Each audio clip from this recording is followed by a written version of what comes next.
یہ سلجوق کی نسل میں تھا تغرل بیگ۔ 446 میں آ کر شیعوں کی حکومت کو ختم کیا تغرل بیگ سلجوقی نے۔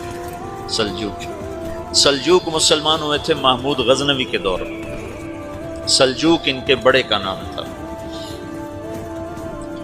تو ایک دفعہ محمود غزنوی نے سلجوق سے پوچھا اگر مجھے تیری مدد کی ضرورت ہو تو کتنے آدمی پیش کر سکتے ہو؟ تو اس نے ایک تیر دیا، کہا یہ ایک تیر ہے میرا،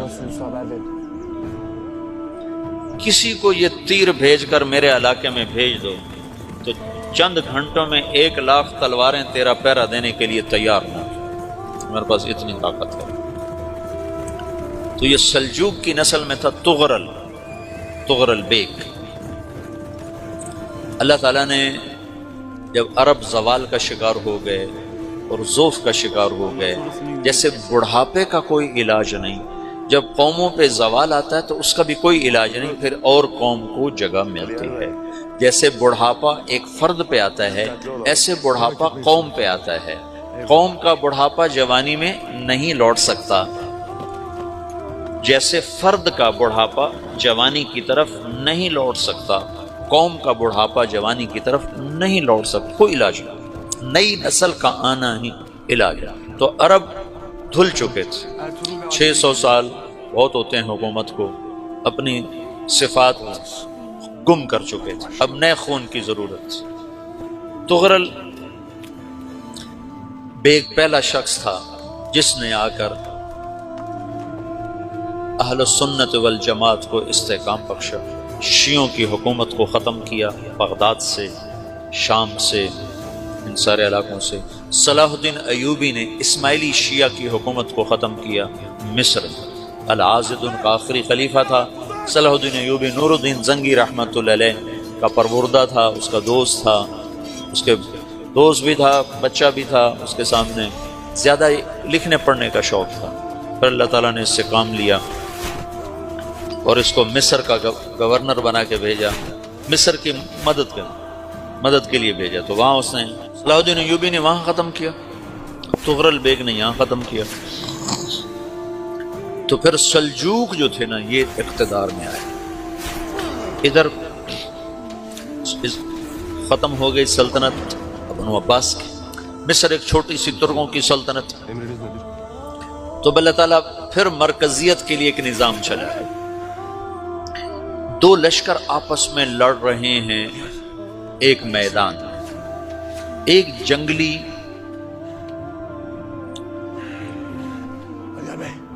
بدوؤں کا قافلہ، جنگل کے لوگ اپنے قبیلے کو لے کر، ایک جنگلی قبیلہ اپنے سردار کے ساتھ نقل مکانی کر رہا ہے ایک جگہ سے دوسری جگہ۔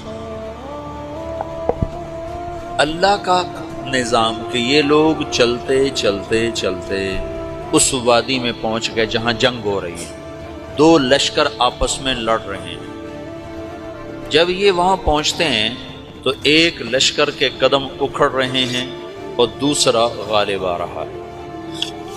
ان کو نہیں پتا شکست کھانے والے کون ہیں اور فتح پانے والے کون ہیں، ان کو نہیں پتا۔ اس جنگلی قبیلے کے سردار کا نام بھی تغرل ہے، تغرل۔ تو یہ سردار کہتا ہے جو شکست کھا رہے ہیں ان کی مدد کرو، کچھ پتہ نہیں کون ہے، کہتا جو شکست کھا رہے ہیں ان کی مدد کرو۔ تو 400 وحشی جنگلیوں نے فاتح لشکر کے پیچھے حملہ کر دیا۔ تو ایک کافی ہوتا تو 400 دوڑ جب تلواریں پڑیں تو چند لمحوں میں نقشہ بدل گیا، بھاگنے والے جم گئے اور جمنے والے بھاگ پڑے۔ جب جنگ ختم ہوئی تو شکست خوردہ لشکر کے بادشاہ نے ان کو بلایا، اسے پوچھتا ہے مجھے جانتے ہو میں کون ہوں؟ کہا نہیں۔ کہا تو تم نے میری مدد کیوں کی؟ کہا انسانی ہمدردی کی وجہ سے، تمہیں شکست ہو رہی تھی اس لیے تمہاری مدد کی۔ پھر اس نے اپنا تعارف کرایا، میں ہوں سلیمان سلجوقی، ترکی کا بادشاہ، مسلمانوں کا لشکر تھا اور تاتاریوں سے شکست کھا رہا تھا۔ تاتاری فتح پا رہے تھے، مسلمان شکست کھا رہے تھے، تو وہ اللہ کی غیبی مدد بن کر آئے. تو وہ اس سے کہتا ہے میرے ساتھ رہنا پسند کرو گے؟ تم نے میرے اوپر احسان کیا ہے، میں اس کا بدلہ دینا چاہتا ہوں، میرے ساتھ رہنا پسند کرو گے؟ کہنے کا کر لوں گا. تو اس نے اس کو لے کر ترکی آیا، اور استنبول اس وقت روم کی حکومت میں تھا. اسے فتح کیا اس تغرل کے آگے چوتھے پانچویں پڑپوتے محمد فاتح نے.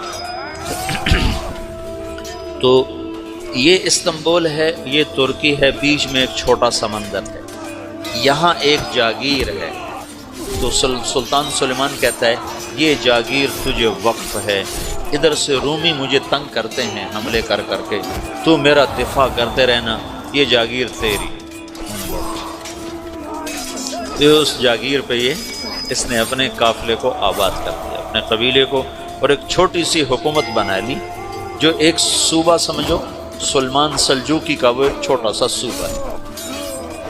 وہاں جب یہ رہ پڑا تو پھر یہ ایک شیخ کے بیت ہوتا ہے، وہاں شیخ کے طریقے میں ان کے یہ بیت ہونے جاتے ہیں. وہ اس کو رات اپنے پاس ٹھہراتا ہے، تو ایک کمرے میں ان کا خادم ٹھہراتا ہے. یہ جب کمرے میں جاتا ہے تو سامنے دیوار میں طاقچے پر قرآن پڑا ہوا ہے. تو یہ تغرل بیگ کہتا ہے یہ کیا ہے، یہ کیا ہے؟ تو وہ خادم کہتا ہے یہ کتاب اللہ ہے، قرآن ہے. وہ اس کو وہاں چھوڑ کے باہر چلا جاتا ہے. وہ دیہاتی آدمی، جنگل کا رہنے والا، پہلی دفعہ زندگی میں قرآن دیکھا. وہ کہتا ہے یہ قرآن ہے، اللہ کی کتاب ہے، میں اللہ کی کتاب کے سامنے سو جاؤں، کتنی بے ادبی ہے. تو اس نے ایسے قرآن اٹھایا اور سر پہ رکھ لیا اور کھڑا ہو. ساری رات قرآن سر پہ رکھ کے کھڑا رہا. رات کے پچھلے پیر اس کو خواب